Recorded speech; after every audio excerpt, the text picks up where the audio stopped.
O silêncio no Fórum de Justiça de São Paulo era tão pesado que dava para ouvir um alfinete cair quando Gabriel Santos, de apenas 8 anos, se aproximou da mesa do juiz com algo brilhante, escondido em suas mãozinhas trêmulas.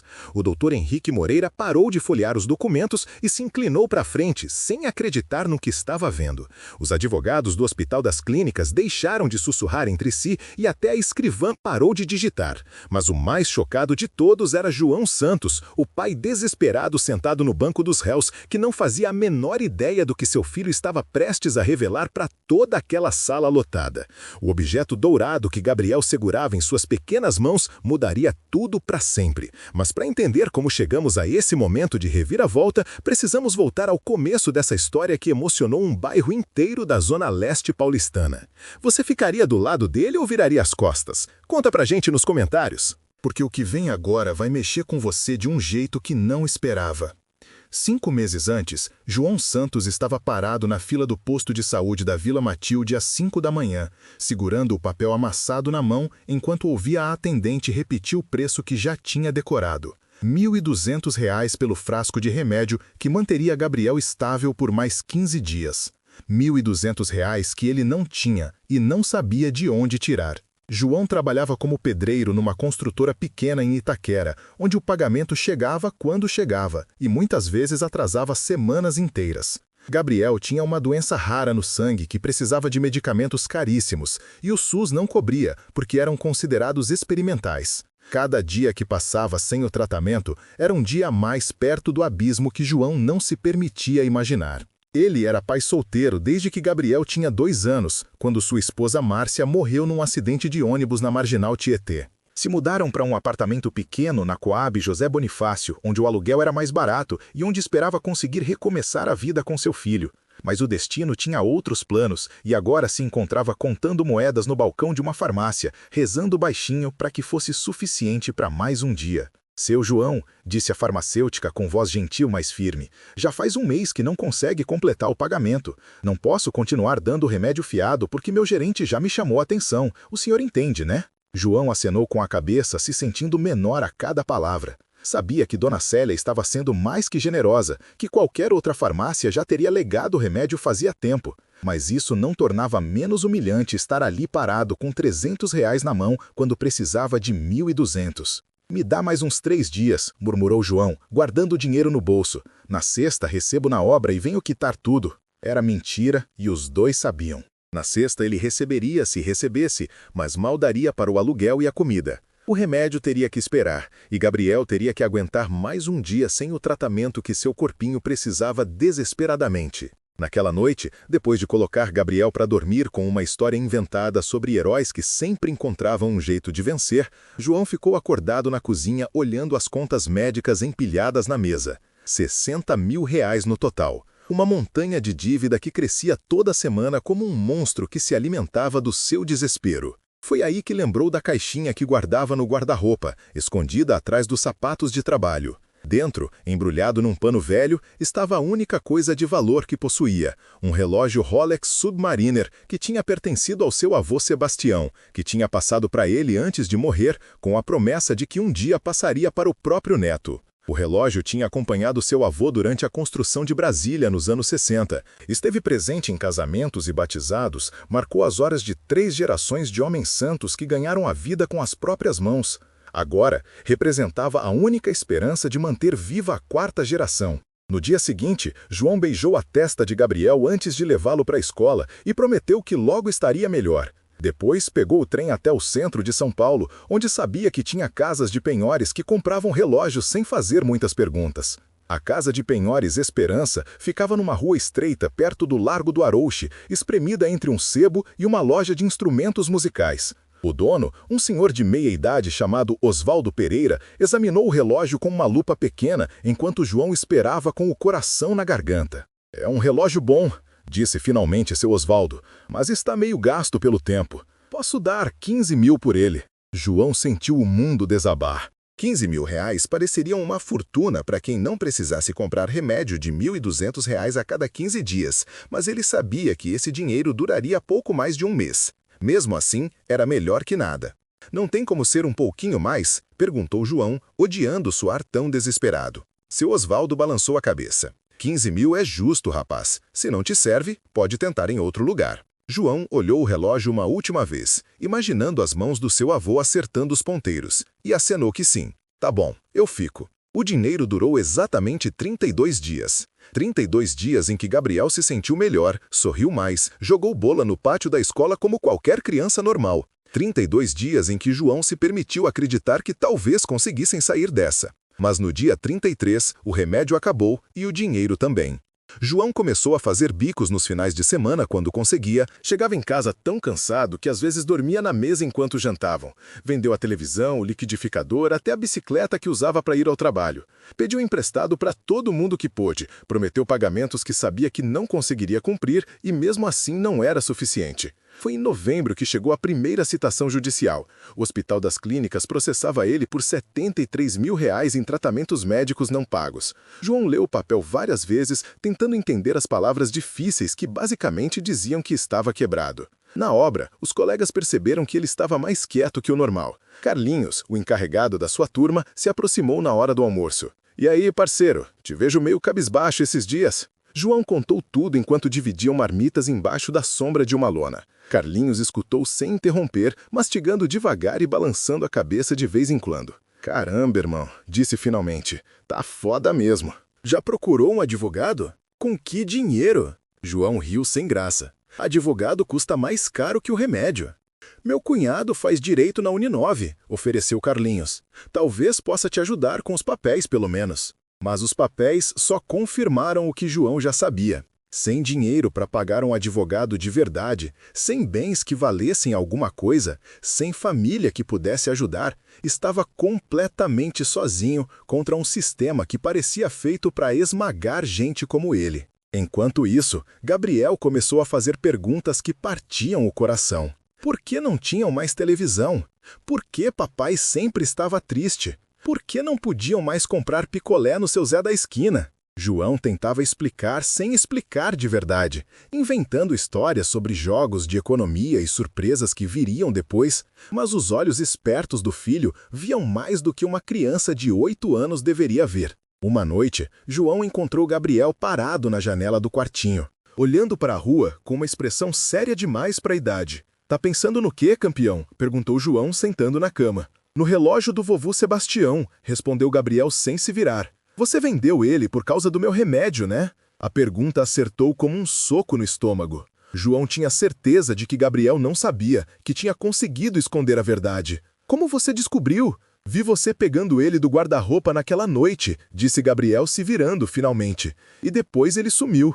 E aí tivemos dinheiro para o remédio por um tempo. Eu não sou bobo, pai." João ficou sem palavras. Seu filho de 8 anos tinha carregado essa culpa em silêncio, sabendo que o tesouro da família tinha sido sacrificado por causa da doença dele.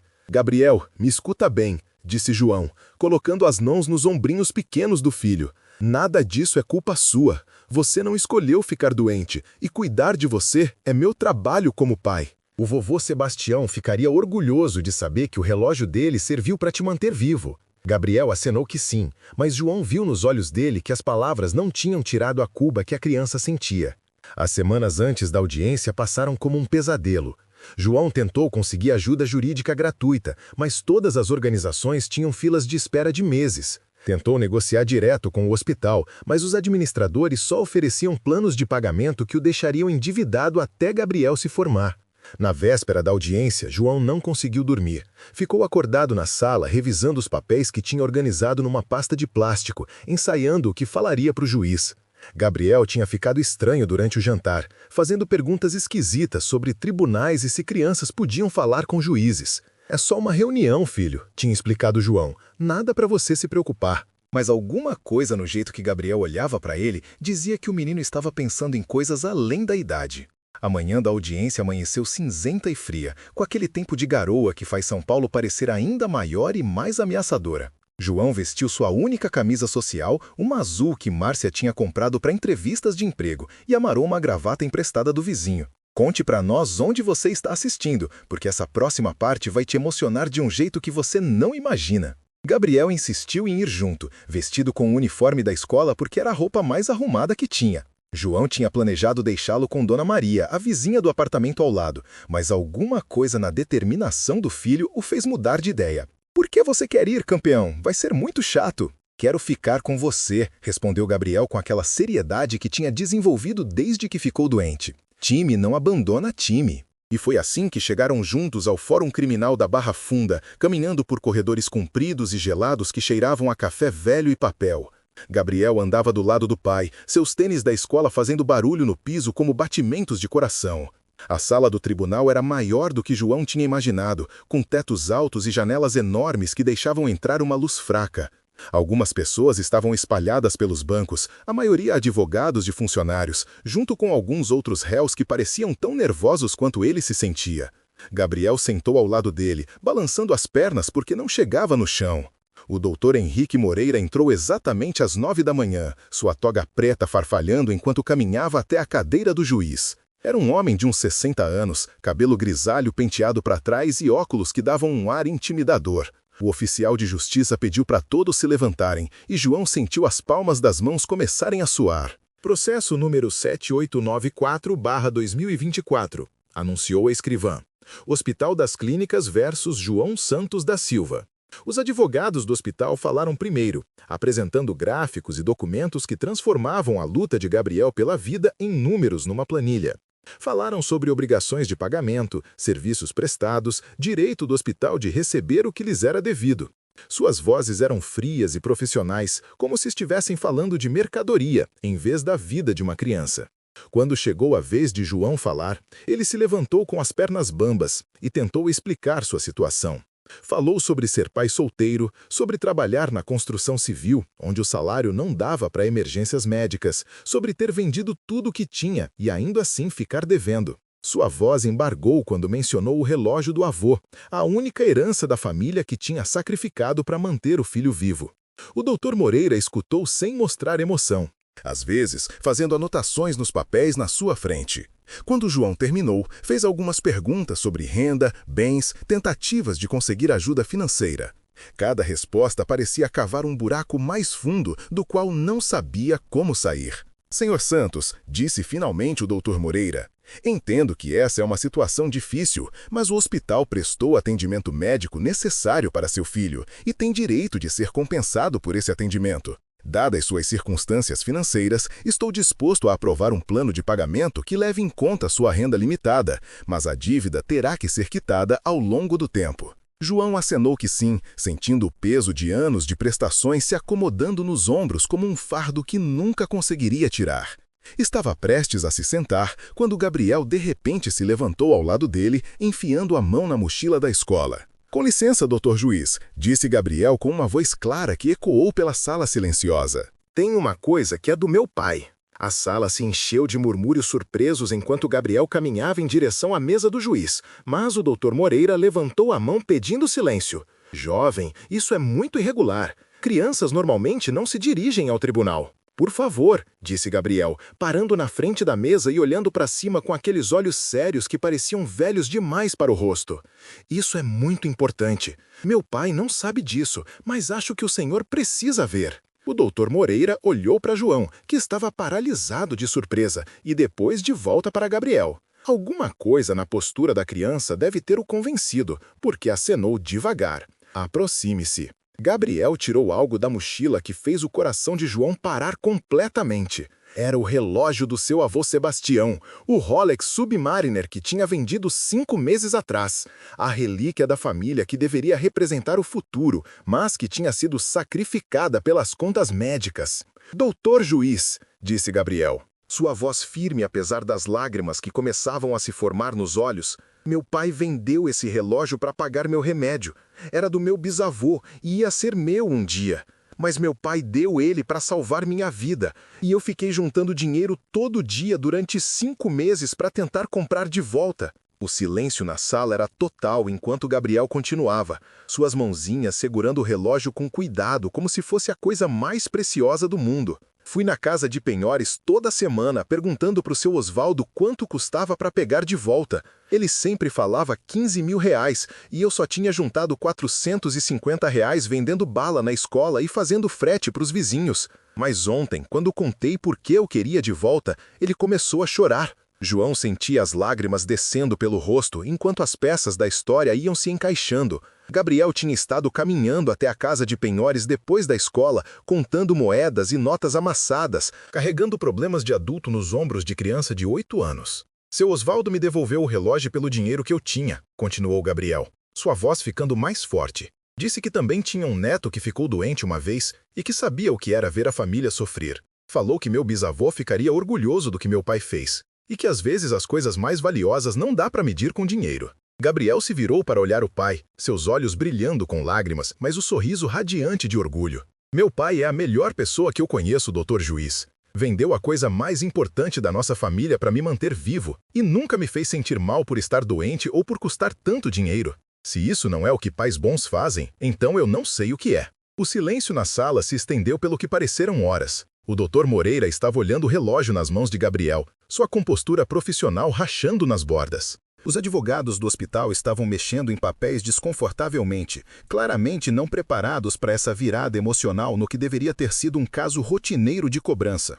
Finalmente, o Dr. Moreira pigarreou e falou, sua voz mais suave do que tinha sido a manhã toda. Gabriel, esse é possivelmente o depoimento mais tocante que ouvi em 30 anos neste tribunal. Pode me dizer, seu pai sabia que você estava tentando recuperar o relógio? Não, senhor, respondeu Gabriel honestamente. Ele ia falar para não me preocupar com coisa de adulto e que cuidar de mim era trabalho dele. Mas eu queria ajudar ele pelo menos uma vez, em vez de ser só o motivo de tudo custar tanto dinheiro. E você ficou juntando dinheiro por 5 meses? Sim, senhor. Às vezes achava moedas na rua e Dona Maria do lado me dava R$ 2 para ajudar a carregar as compras. Anotei tudo num caderno para não perder a conta. O Dr. Moreira olhou para João, que estava chorando abertamente na cadeira. Dominado pela percepção de que seu filho tinha lutado tão duro quanto ele, só que de um jeito diferente. O peso de tentar proteger Gabriel das duras realidades da situação de repente pareceu tanto necessário quanto impossível. Essa criança tinha carregado seu próprio fardo o tempo todo. Seu Osvaldo está aqui hoje, acrescentou Gabriel, apontando para o fundo da sala onde o dono da casa de penhores estava sentado quieto na última fileira. Queria falar com o senhor também. Osvaldo Pereira se levantou devagar, o rosto vermelho de emoção. Doutor juiz, trabalho nesse ramo há 40 anos e vi muita gente trocar seus tesouros por dinheiro quando a vida aperta. Mas nunca vi nada como o que esse menino fez. Vinha na minha loja semana após semana, contando centavos e notas de R$ 2, me contando sobre o pai que trabalhava tanto e nunca reclamava de nada. A voz de Osvaldo ficou mais forte enquanto continuava. Esse relógio vale 15 mil reais, fácil. Talvez mais para um colecionador. Mas ontem, quando esse garoto entrou na minha loja e disse que queria devolver para o pai no Dia dos Pais, percebi uma coisa. O valor real não estava no ouro ou no mecanismo. Estava no que representava. O amor de um pai pelo filho, o legado de um avô, o vínculo de uma família que não podia ser quebrado nem por circunstâncias impossíveis. O dono da casa de penhores tirou um envelope do paletó. Doutor juiz, gostaria de doar 15 mil reais para cobrir parte da dívida médica do Sr. Santos. É o mínimo que posso fazer por uma família que me lembrou por que entrei nesse negócio.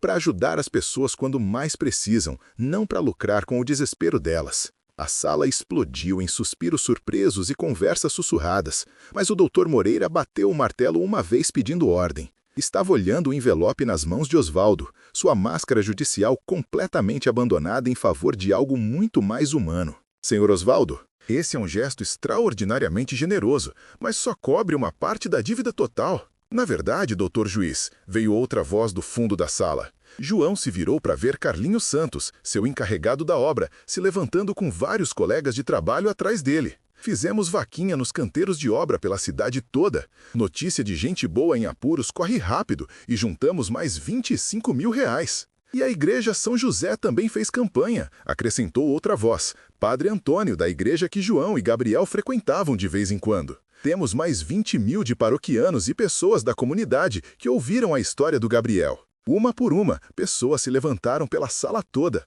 Professoras da escola de Gabriel, vizinhos do prédio, até estranhos que tinham ouvido sobre a situação através da rede de bairro, que conectava todo mundo de jeitos que João nunca tinha percebido. A escrivã estava contando freneticamente doações enquanto envelopes e cheques apareciam de todos os cantos da sala. O doutor Moreira se recostou na cadeira, claramente lutando para manter o decoro judicial diante do que estava se desenrolando na sua frente.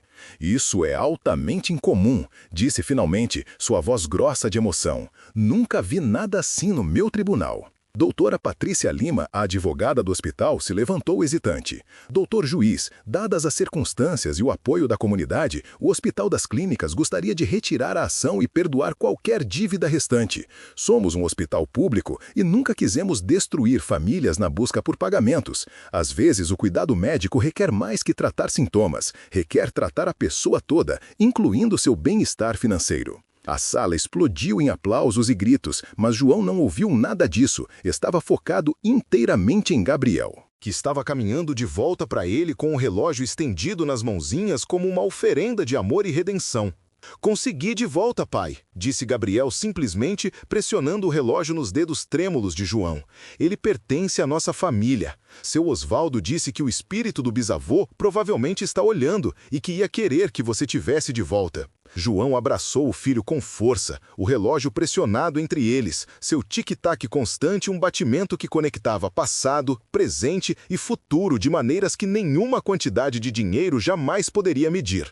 Você teria feito a mesma coisa no lugar do Gabriel? Deixa nos comentários, porque o que aconteceu depois provou que às vezes as vozes menores carregam as verdades maiores. O doutor Moreira esperou o barulho diminuir antes de falar de novo, sua voz carregando o peso de 30 anos no tribunal, mas também o calor de quem tinha acabado de presenciar algo que ficaria com ele para sempre. "Gabriel", disse, se dirigindo diretamente à criança de 8 anos, "o que você fez hoje exigiu uma coragem que a maioria dos adultos nunca encontra. Viu seu pai sacrificando tudo por você e, em vez de se sentir culpado ou impotente, encontrou um jeito de retribuir. Esse tipo de amor e determinação é exatamente sobre o que as famílias são construídas." Virou sua atenção para João, que ainda segurava Gabriel perto, os dois chorando livremente agora. "Senhor Santos, o Senhor criou um filho extraordinário. Na minha experiência, crianças que mostram esse nível de compaixão e determinação geralmente aprendem isso observando os pais. Pode ter se sentido como se estivesse falhando. Mas tudo que vi hoje me diz que teve sucesso no trabalho mais importante que qualquer pessoa pode ter." A voz do juiz ficou mais forte enquanto se dirigia à sala toda.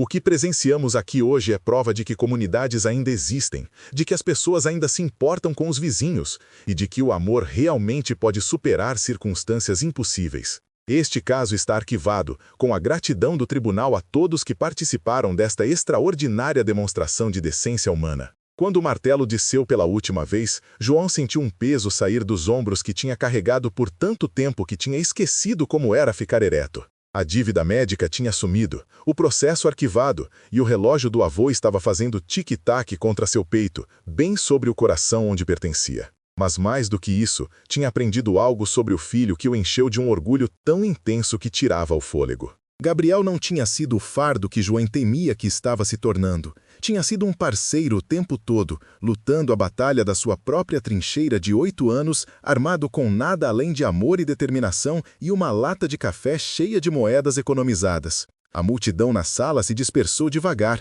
mas não antes de dezenas de pessoas se aproximarem de João e Gabriel para compartilhar suas próprias histórias, oferecer apoio contínuo e se maravilhar com o que tinham presenciado.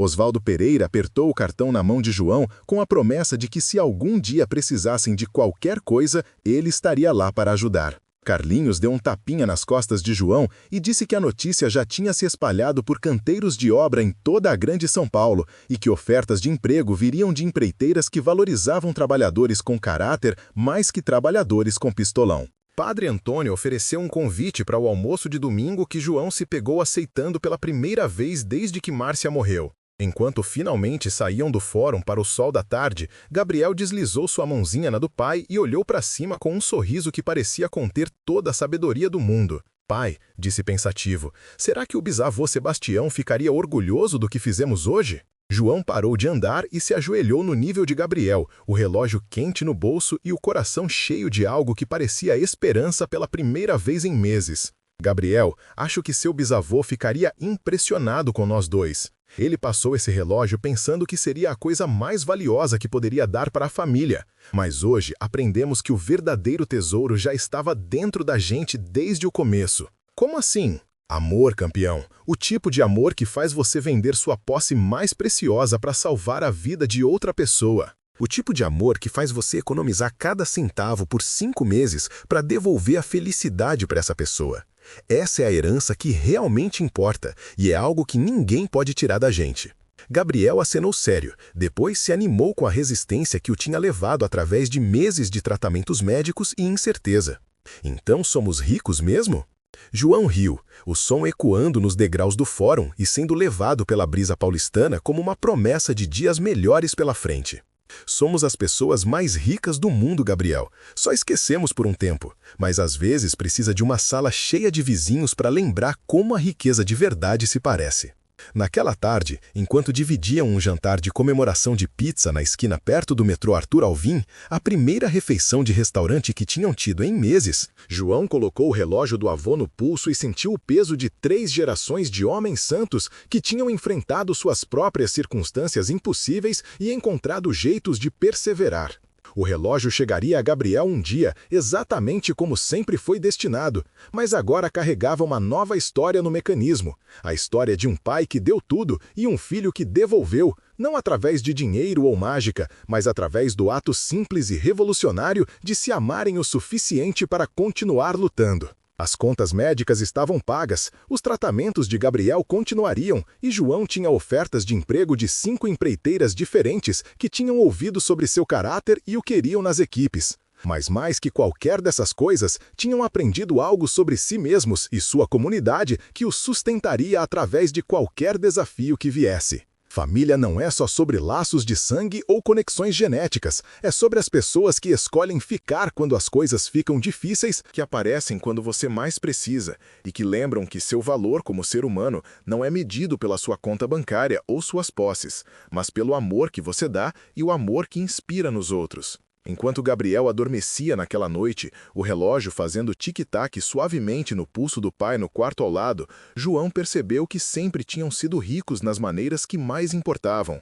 Às vezes só precisa de uma sala cheia de estranhos para ajudar você a lembrar que as coisas mais valiosas da vida não podem ser compradas, vendidas ou penhoradas. Só podem ser compartilhadas, valorizadas e passadas de uma geração para a próxima, ficando mais fortes a cada pessoa que escolhe acreditar que o amor realmente é a única moeda que importa no final.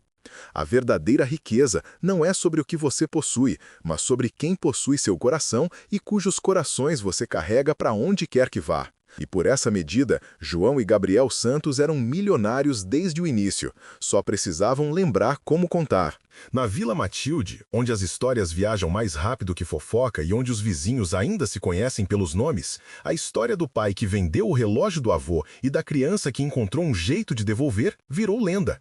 Mas para João e Gabriel não era história nenhuma, era simplesmente a prova de que quando você tem amor verdadeiro, tem tudo o que precisa para conquistar o mundo, um tic-tac de cada vez. Da próxima vez que ouvir alguém dizer que dinheiro não compra felicidade, pense em João Santos parado naquela casa de penhores, vendendo 3 gerações de história familiar por R$ 1.200 de remédio. Pense em Gabriel contando centavos por 5 meses, carregando o peso de problemas de adulto nos ombros de 8 anos. E depois, pense numa sala cheia de estranhos que viraram família no momento em que mais se precisava. Essa é a diferença entre ter dinheiro e ser rico. Dinheiro pode sumir numa emergência médica, mas riqueza verdadeira, o tipo que vem do amor, do sacrifício, da comunidade, da esperança, essa riqueza dura para sempre, passando de pai para filho como um relógio dourado que nunca para de fazer tic-tac, não importa quantas vezes tenha que ser vendido e comprado de volta. No final, todos somos mais ricos do que pensamos. Só precisamos das pessoas certas para nos lembrar como contar nossos verdadeiros tesouros. No bairro da Zona Leste paulistana, onde o metrô ainda demora para chegar e onde as pessoas ainda se ajudam quando a vida aperta, a lição ficou clara para todo mundo que estava prestando atenção. Às vezes, o que parece o fim é só o começo de algo maior. Às vezes, perder tudo é a única maneira de descobrir o que realmente não pode ser perdido. E às vezes, uma criança de 8 anos com um relógio nas mãos pode ensinar uma sala cheia de adultos que família não é sobre o sangue que corre nas veias, mas sobre as pessoas que escolhem ficar quando o sangue para de correr direito, que seguram sua mão quando você não consegue segurar a própria cabeça e que provam todos os dias que o amor é a única herança que realmente vale a pena deixar para trás. João Santos nunca mais se sentiu pobre depois daquele dia.